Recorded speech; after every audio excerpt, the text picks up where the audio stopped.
Assalamualaikum dan salam Sarawak Maju Makmur bersama saya Fizah Munirah Mahrab. Berita utama. Kerajaan Sarawak menyatakan komitmen menyokong institusi jurutera Malaysia IEM di negeri ini untuk membina pusat penyelidikan bagi mengkaji penyelesaian baharu ke arah teknologi hijau. Premier Sarawak Datuk Petinggi Tan Sri Dr. Abang Abdul Rahman Zohari Tun Datuk Abang Openg berkata Kerajaan Sarawak akan menyalurkan dana kepada IEM Sarawak untuk membina sebuah pusat penyelidikan baharu bagi peralihan kepada pengenalan kepada bahan hijau untuk tujuan bahan binaan. I promise you, IEM Sarawak, the government will help you to have the center for your research. And I'm going to give you the money. We have identified the land. You set up your building. You set up your hardware. You have your own software. And you try to use AI to explore new technology in engineering. Beliau berkata demikian semasa berucap dalam majlis makan malam tahunan IEM Sarawak di Kuching pada malam Jumaat. Justru Premier Sarawak menyeru kepada generasi baharu jurutera di negeri ini untuk meneroka peluang dan strategi baru bagi memperoleh alternatif serta teknologi terkini dalam pembuatan bahan binaan yang mesra alam. Maknanya kita buat kendakkan engineer baru lagi. Yang muda-muda ini, before you become tua, you better study and get new technology. Terdahulu, Datuk Petinggi Abang Zohari telah menerima cenderahati daripada pengarah Green Bay CES Sdn Bhd, Marco Lau semasa lawatan beliau ke reruai pameran yang diadakan sebelum majlis makan malam tersebut bermula. Dalam majlis sama, Premier Sarawak turut berkesempatan menyampaikan anugerah kepada pelajar cemerlang Sijil Pelajaran Malaysia SPM dan pelajar-pelajar cemerlang Institusi Pengajian Tinggi IPT di Sarawak yang mengambil jurusan kejuruteraan. Hari sama, Timbalan-Timbalan Premier Sarawak Datuk Amar Degres Ugambas dan Datuk Amar Profesor Dr. Rasim Krian, Timbalan Menteri Infrastruktur dan Pembangunan Pelabuhan Sarawak Datuk Insinyur Aidil Lario, Presiden IEM Insinyur Profesor Nolinda Buniamin, Pengerusi IEM Sarawak Insinyur Stephanie Sim Hui Kieng, mantan pengerusi-pengerusi IEM Sarawak Insinyur Haidil Heli dan Datuk Insinyur Janang Bungsu serta tetamu-tetamu kehormat yang lain. Laporan seterusnya, Timbalan Premier Sarawak Datuk Aman Awang Tengah Ali Hassan telah hadir menyaksikan upacara pemeteraian Memorandum Persefahaman MOU di sebuah hotel terkemuka di Kuching pada Jumaat. Pemeteraian MOU tersebut melibatkan 3 organisasi iaitu Invest Sarawak Alliance Bank dan rangkaian padat Global Pertubuhan Bangsa-Bangsa Bersatu Malaysia Brunei UNG CMYB.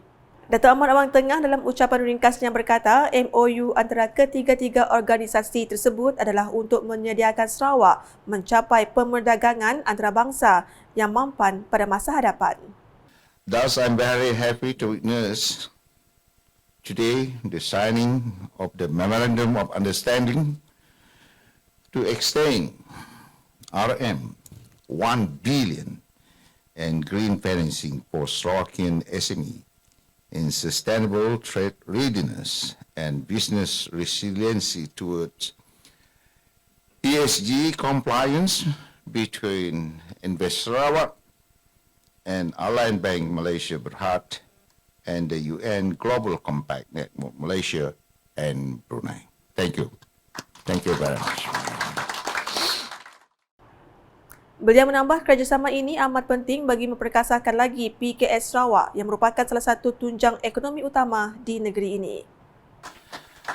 By partnering with the right parties such as UNGCC, coupled with the support of the financial institutions like Alliance Banks, we can provide seamless transition for SMEs, which are the backbone of our economy.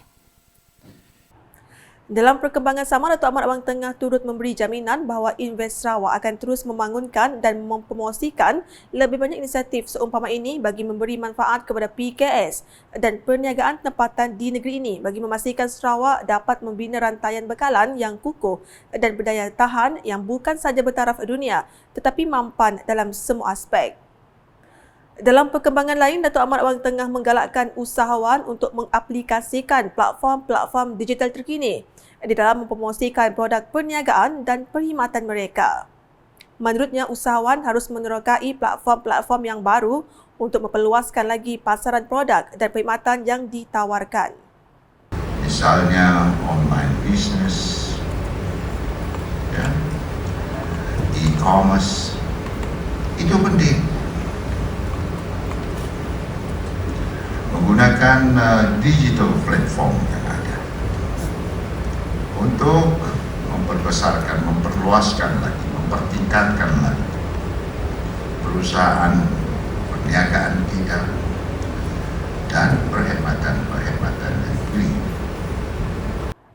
Beliau berkata demikian semasa berucap di Majlis Graduasi Program Bimbingan Institut Kesewanan Negara InScan edisi Sarawak 2023 di sebuah hotel terkemuka di Kuching pada Jumaat.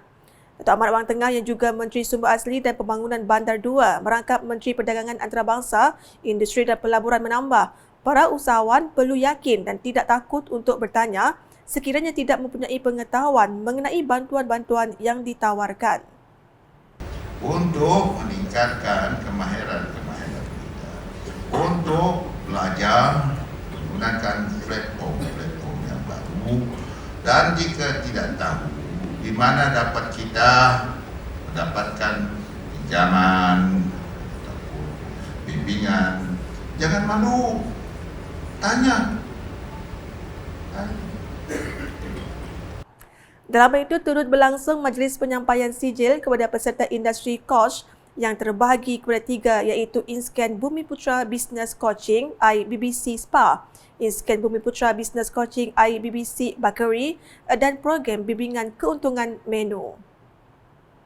Masih dengan perkembangan di Kuching, Kementerian Kesihatan Awam, Perumahan dan Kerajaan Tempatan Sarawak MPHLG akan membuat perbincangan lanjut berhubung rayuan Persatuan Pemaju Perumahan dan Hartanah Sarawak SHEDA agar mempertimbangkan untuk memperluaskan deposit perumahan dan skim bantuan bayaran balik HDRAS kepada semua projek pembangunan perumahan di negeri ini. Timbalan Menteri Kesihatan Awam, Perumahan dan Kerajaan Tempatan Sarawak, Datuk Michael Tiang Ming Ti berkata, perkara itu bagi membolehkan rakyat negeri ini menikmati manfaat daripada inisiatif HDRAS yang disediakan oleh Kerajaan Sarawak. I also heard the appeals from SHEDA, especially from Mr. Augustine Wong, the president of SHEDA. On behalf of SHEDA, he has appealed to our ministry to expand this HDRS program. It means HDRS program presently only assist those buyers who buys affordable housing from the developer registered with Mutiara Mortgage and Credit. 300,000 below. Yeah, 300,000 and below, and the price 300,000 below. Now, SHEDA has appealed to my ministry to expand this benefit to those eligible Sarawakians who want to buy their first home from other developers. That means for all types of developers. I think this is a good suggestion. Of course, we are more than happy for more Sarawakians to be benefited under such initiatives. Our ministry will continue to further make discussions with SHEDA and with other agencies to come out with a better plan, even better benefits for Sarawakians. Beliau berkata demikian ketika ditemui media selepas merasmikan roadshow Rumah dan Hartanah SHEDA Cawangan Kuching 2023 di Kuching pada Jumaat. Jelasnya lagi, Kerajaan Sarawak komited dalam membina komuniti bersama-sama dengan bekalan rumah mampu milik. Katanya dengan bantuan SHEDA, kementerian yang bersedia untuk menyahut cabaran baru dalam mencari dasar perumahan yang lebih inovatif bagi memenuhi permintaan untuk lebih banyak rumah mampu milik dengan modal berpaksikan komuniti bagi memastikan kehidupan bandar yang lebih baik dan inklusiviti sosial untuk rakyat Sarawak. ke perkembangan di muka. Khazanah dan kekayaan hasil bumi di Sarawak hanya untuk kepentingan negeri dan rakyat Sarawak. Speaker Dewan Undangan Negeri Dut Sarawak Tan Sri Dato' Amar Muhammad Asfia Wan Nasar berkata, kawasan Bintulu, Balingian, Mukah termasuk Miri telah dianugerahkan dengan hasil gas dan minyak yang menjadi kekayaan dan khazanah untuk rakyat Sarawak. Daripada minyak kita sendiri, khazanah dan kekayaan bukan untuk diri sendiri, untuk negeri Sarawak dan rakyat Sarawak. Katanya ketika berucap dalam majlis penyampaian sumbangan kepada masjid dan surau kawasan Dun N57 Telian di Masjid Setia Raja Mukah pada Jumaat. Justru katanya rakyat haruslah bijak memilih pemimpin yang berkualiti dan mampu memenuhi dua kriteria yang penting dalam membela nasib negeri sendiri. Kualiti, nilai pertama untuk pemimpin ialah dia mesti pandai. Kualiti kedua, dia mesti jujur, ikhlas. Terdahulu, Adun Telian Rostam Valentine berkata beliau akan turut mengusahakan pelbagai perkara untuk agama-agama lain di kawasan Telian termasuk bantuan untuk masjid, gereja dan tua Pek Kong yang akan diagihkan pada setiap tahun dalam perancangan peruntukan kawasan tersebut. Dalam pada itu, Tan Sri Dato' Amar Muhammad Asfia Wan Nasar telah menyampaikan sumbangan sebanyak RM85,000 kepada masjid-masjid dan surau-surau di kawasan Telian. Difahamkan penyampaian sumbangan dalam bentuk geran telah diberikan kepada 5 buah masjid sebanyak RM10,000 bagi setiap masjid dan bantuan kepada 7 buah surau sebanyak RM5,000 bagi setiap surau. Beralih dengan berita sukan. Kuching City FC KCFC tidak memandang mudah keupayaan PDRM FC apabila kedua pasukan itu bakal membuat perhitungan akhir dalam aksi final MFL Challenge Cup 2023. Ketua Pegawai Eksekutif KCFC Iswandi Ali Hassan akui tugas getir menanti mereka kerana PDRM FC merupakan pasukan yang liat untuk ditumpaskan. Namun beliau percaya Ketua Jurulatih Aidil Syahrin Saha ada percaturan istimewa untuk menjinakkan pasukan The Corps kendalian Ahmad Yunus Muhammad Alif itu. Bagi pasukan Kuching City FC sendiri, Coach Aidil mungkin ada ramuan yang tersendiri. Seperti sedia maklum, pasukan PDRM bukan calang-calang pasukan liat, boleh dikatakan liat sebabkan oleh satu disiplin pasukan, teamwork yang bagus. Cuma insyaAllah Kuching City akan memberi persembahan yang terbaik.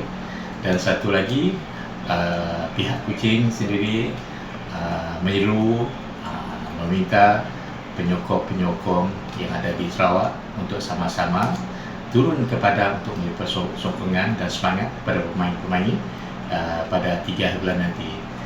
Beliau berkata demikian ketika ditemui selepas melakukan lawatan di Stadium Negeri Petrajaya yang akan menjadi venue perlawanan akhir baru-baru ini. Menurut Iswandi lagi, meskipun ramai yang beranggapan MFL Challenge Cup tidaklah segah kejohanan berprestij lain, namun pihak pengurusan tetap melihat pencapaian mereka mara ke final sebagai satu bonus memandangkan ini tahun pertama penyertaan KCFC dalam saingan Liga Super. Aksi final MFL Challenge Cup 2023 akan diadakan secara timbal balik di mana KCFC terlebih dahulu akan bertandang ke gelanggang lawan Stadium Majlis Bandaraya Petaling Jaya pada 29 November ini untuk aksi final pertama bermula jam 8.15 malam. Manakala aksi kedua dijadual berlangsung pada 3 Disember depan di Stadium Negeri Petrajaya juga bermula pada jam 8.15 malam. Sekian edisi Tengah Hari bersama saya Fiza Munirah. Berita berlanjut boleh didapati di semua platform media sosial UKAS termasuk portal UKAS Sarawak dan Jawidmai dan UKAS Channel di YouTube. Sebelum mengakhiri berita UKAS, saksikan surutan Majlis Makan Malam Tahunan IEM Sarawak yang dihadiri oleh Premier Sarawak di Kuching pada Jumaat. #Saluran Informasi Rakyat. Salam UKAS.